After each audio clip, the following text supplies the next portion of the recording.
Hello, this is Scott. Obi's actually indisposed, chasing a rabbit at the moment. We are at Frank's Hill this afternoon, or this evening. Right now looking west toward the sun. Also, this hill is known as Xee Waka Cak, or Cak. I'm not sure how to say it, but it means sacred hills. This is an incredibly interesting site. It's right outside of Muscoda, on the other side of the river, so basically on the north side of the Wisconsin River from Muscoda. There are two mound groups, one on each side of the highway here, and the one on the west side of the State Highway 193 is what is kind of right across from me right now. If I can bring it into focus a little better. Maybe right there are a bunch of conical style mounds or shaped mounds. You can kind of see them right on that ridge there. Those mounds, so they're right, at my finger. Those mounds, they believe are a part of a calendar, because where the sun sets, according to those mounds, during certain times of the year, if they're viewed from this side, which is the the east side of State Highway 193, this side has several effigy mounds.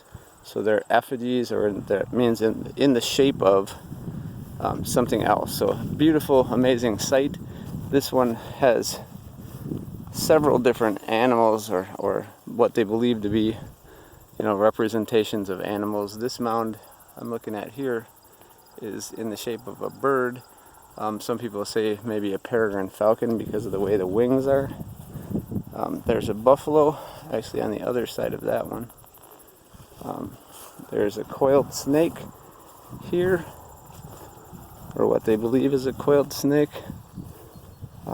So a bison or buffalo, bird mound, a coiled snake, and what they believe is a coyote and a beaver in here. But it's actually easier to see them and recognize them in the winter than it is right now. But a sacred place, partly because of where, again, the alignment of the sun is according to these mounds right across the highway from me.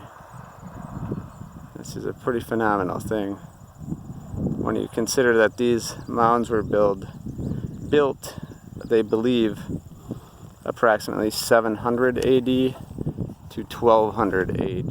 So that's well before the United States was a country, or even before there were colonialists on what is now called the United States, when it was completely native land. So these would have been constructed by basically the ancestors or the predecessors of the more modern native tribes of Wisconsin and the upper Mississippi, as they do exist in a variety of places. But again, just outside of Muscoda, which is essentially right there, if you can see the little water tower sticking up right out there,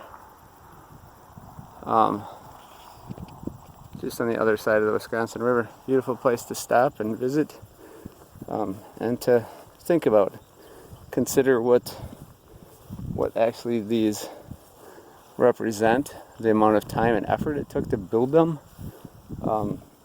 Today it's completely an interpretation, at least from the white person's perspective, as to what these mounds represented.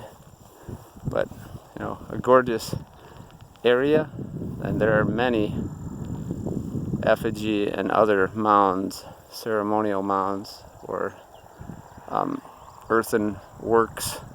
Some of them had burials in them, some of them didn't.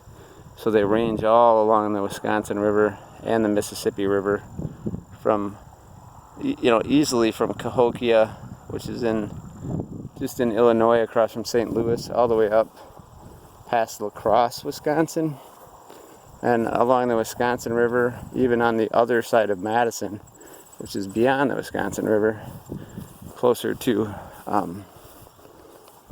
Wauwatosa, that area. There are mounds. Aztlan is over there.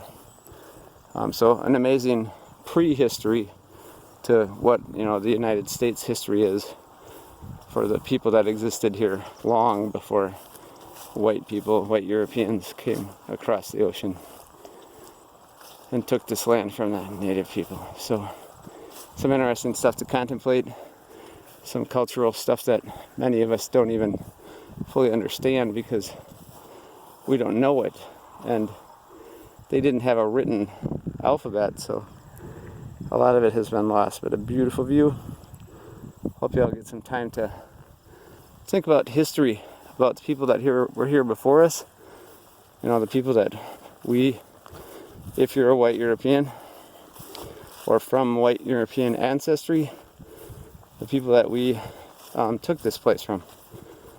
So lots of stuff that I think it's sometimes not only incredibly awesome to look at and to investigate, but to acknowledge that there were many, many very intelligent, interesting live people here, cultures, before we showed up. Monarchs, beautiful prairie here also. So if you just want to come to enjoy the beautiful prairie and the mountains, it's well worth the little short hike. So again, I guess, you know, learn from the past, acknowledge the past. That's kind of the message I have today from this.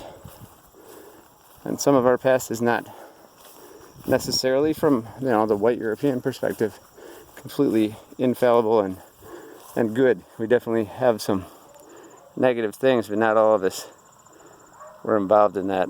And many of the people that were involved in it thought they were doing good things. So it's quite the mix of stuff when you really get into the history of our nation and of what we call the modern world now, or modern civilizations.